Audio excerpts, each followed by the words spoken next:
Hello, I'm Robert. Welcome to my channel. I fact check things that scare you. And this time it's about a story that's running in as rather sensationalist headlines saying that 30 Democrats are saying that the nuclear codes should be taken from Biden and given to the Speaker of the House, Nancy Pelosi. And that's not at all what the story's about. Not even remotely about that. It's about having extra checks to stop. The president still has the executive power, and it's very unlikely to happen, this thing that they're suggesting.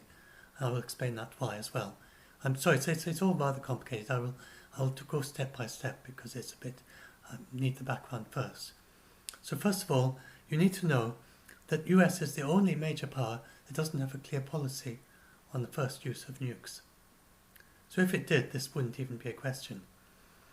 So Russia has said they will only use nukes if they attack with nukes or if the integrity of Russia itself is at stake.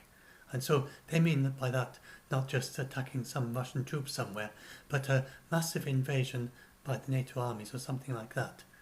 The reason that Russia has nukes, that they are so focused on nukes, is because, especially now, they're so much smaller than the former USSR that they could easily be overwhelmed if on a conventional way by NATO, which has much larger troops than Russia has. So that's their idea. It's very similar to Pakistan, which is much smaller than India, and so has its nukes to deter an invasion by India, which has a much larger army. Now, this doesn't mean that any of this is at all likely to happen. They're not seriously concerned. Russia is not seriously worried that NATO is going to invade and take over Russia, but it's the way that the military think, that they want to have this level of assurance that it's not just depending on like their enemy deciding not to do that, and so but they're not enemies at the moment either. So please don't think that Russia and the United States are enemies. They're not really. They've got very big political differences on certain matters. They cooperate on other matters, and they have points of alignment and agreement. For instance, of course, the ISS in space, where Russia and the United States are cooperating in space. And it's really been quite a message of peaceful cooperation all the way through everything. Anyway, so Russia said they will only use nukes if they're attacked with nukes, or the integrity itself is at stake. China goes even further. China won't use nukes even if it detects ICBMs in their air headed for China. China keeps its nukes separate from the launchers. And the reason for this is that China doesn't believe that the US would attack it with nukes. So it reserves its nukes for use after an attack, after a hypothetical attack that it doesn't think is ever going to happen. But it's still the idea that they're going to deter the US from this hypothetical attack they don't think the US is really going to do anyway. Now, the US has a position of calculated ambiguity, and you can understand that with the size of armies. I mean, for Russia, the US is the most powerful in the world militarily in terms of the actual military technology, but the China obviously has numerical superiority, and so maybe part of this is just that. In any case, that's Chinese policy, and then the US has a policy of calculated ambiguity, so it's the only one that doesn't say this. The US doesn't say that anything about whether it will use the nukes first or not. Now, that doesn't mean that privately, it doesn't mean that they would use nukes first, and privately they surely have clear guidelines they've worked out, top secret guidelines that only the US generals know. And probably the only difference between the US, Russia and China is that Russia and China have been more open about what these guidelines are, whereas the US is not sharing them with the world. And they choose not to reveal them. And they say that because their calculated ambiguity is meant to create uncertainty in the mind of a potential aggressor. So the idea is that because the US doesn't say that it won't use nukes, that someone who's attacking the US somewhere in the world, then they think, like for instance North Korea, then they would have uncertainty in their mind about whether the US would use nukes or not. Now, the US generals think that this uncertainty adds extra safety to the United States, and the people who oppose to this policy don't think it helps. So that's basically the argument in the United States. And the people who oppose this policy think that an attitude similar to Russia and to China of conveying certainty that they wouldn't use nukes first, they think that will actually is a better position, and it's the best for the United States and best for the world. And Biden has asked for a review of this policy of calculated ambiguity. So he clearly is one of those who thinks it certainly needs to be looked at, and it's maybe not optimal. So but the US is committed to ultimate elimination of nuclear, biological and chemical weapons, but the question is how you get from here to there. You may know that Reagan, negotiating with Gorbachev, they came very, very close to agreeing to eliminating all the nuclear weapons, but they just weren't able to go that last little bit, and Reagan was very disappointed after that that they weren't able to go that last little step and eliminate the nukes. So that is what the United States want to do in the end. So the US is not suddenly going to nuke Russia, and Russia is not suddenly going to nuke the US. And they both are guided by the four basic principles of the law, the international law of armed conduct.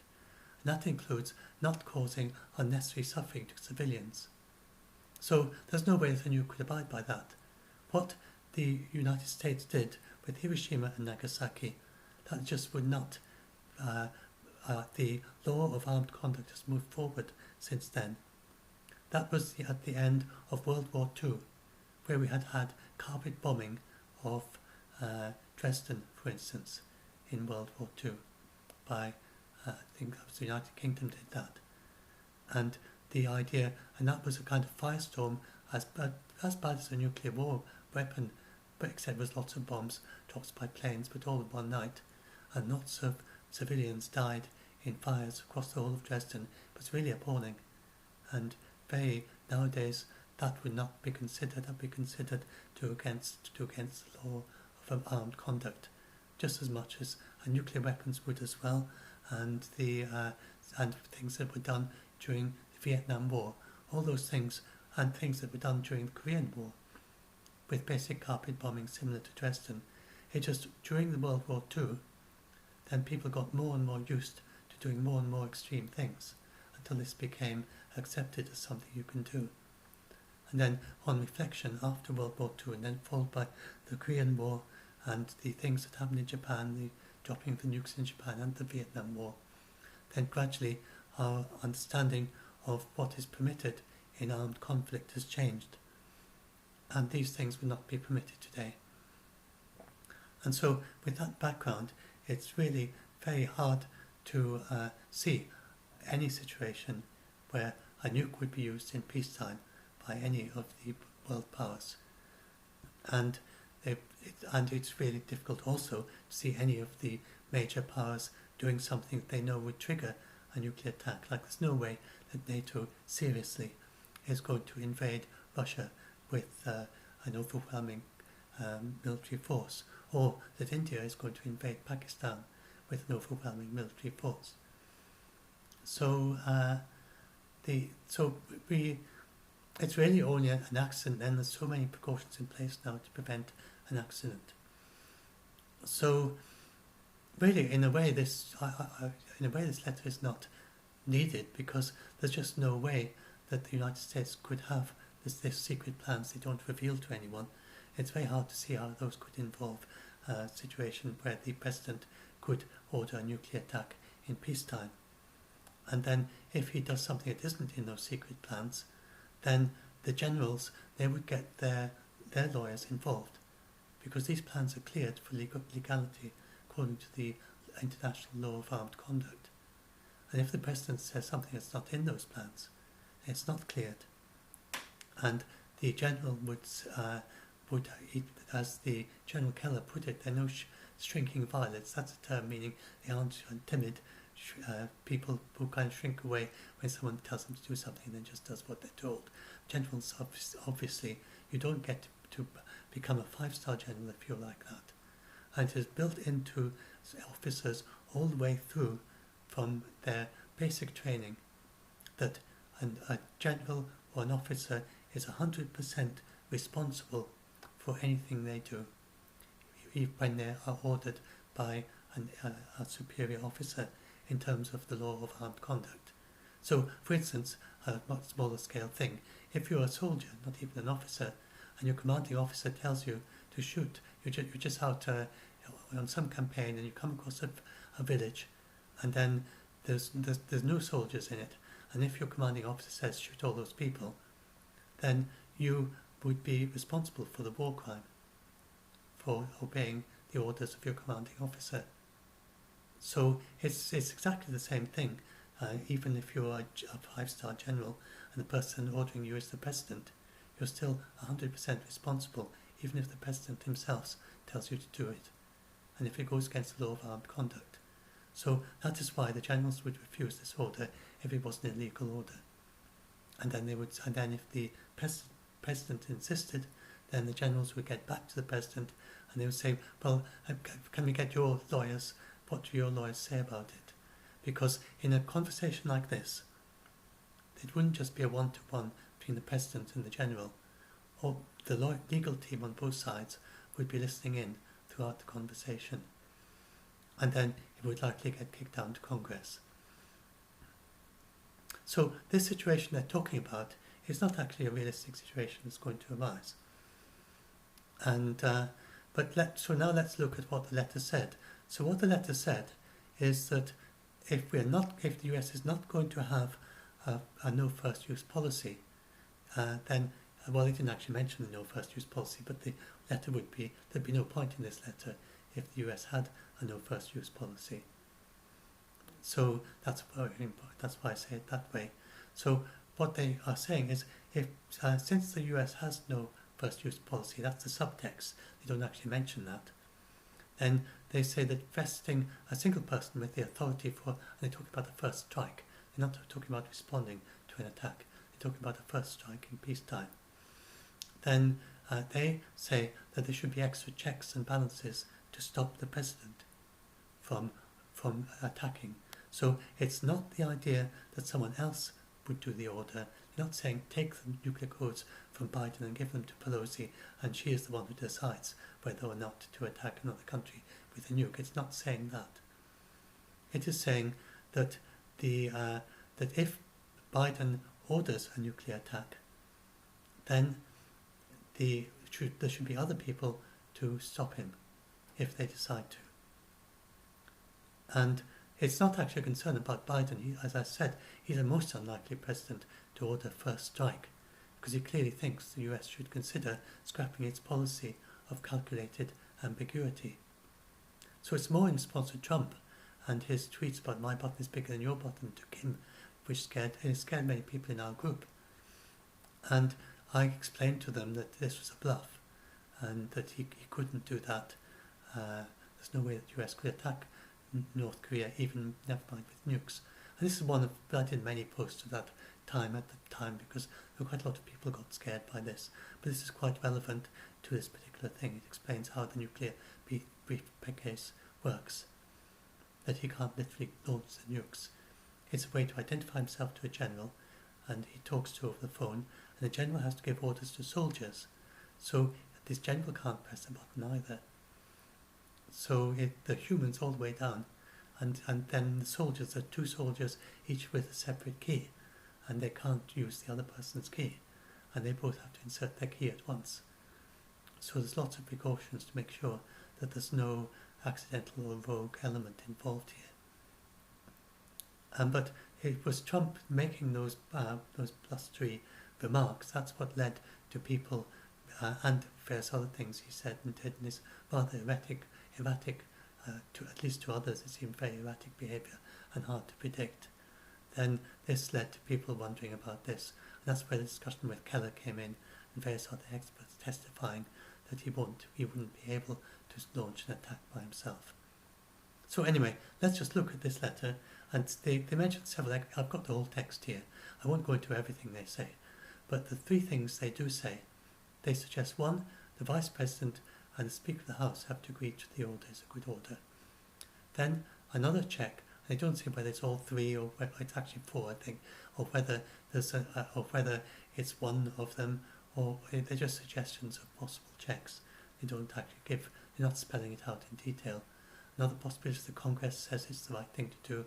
Another possibility is that the Secretary of Defence and the Attorney General say the order is valid in the case of Secretary of Defence and legal in the sense of the Attorney General. So they have to validate. They have to sign on and say this is a legal order. And then there was another one involving some kind of a committee. And so the Vice President and Speaker, they would not be given power to authorise a launch. The only capability would be to stop a launch. So this might seem, well, if you can't do the no first strike, perhaps this would be reassuring to people who are scared of a president like in the Trump-Kim situation. And so you might think, oh well, this will give some reassurance at least, even if it's not going to stop. It's not completely stopping a first strike, because if Trump and the Attorney General and the Defense Secretary and Congress and Biden and Kamala and Pelosi and Kamala Harris, if they all agreed to do it, then it would still happen. And so it's not a true no first strike policy, but it's pretty close to one if you include all those checks. They don't actually say whether they include them all. So it seems it's sort of like getting a no first strike policy, but getting it sort of on a side avenue, as it were, in a different way of doing it. But it's not likely that it's going to work this way.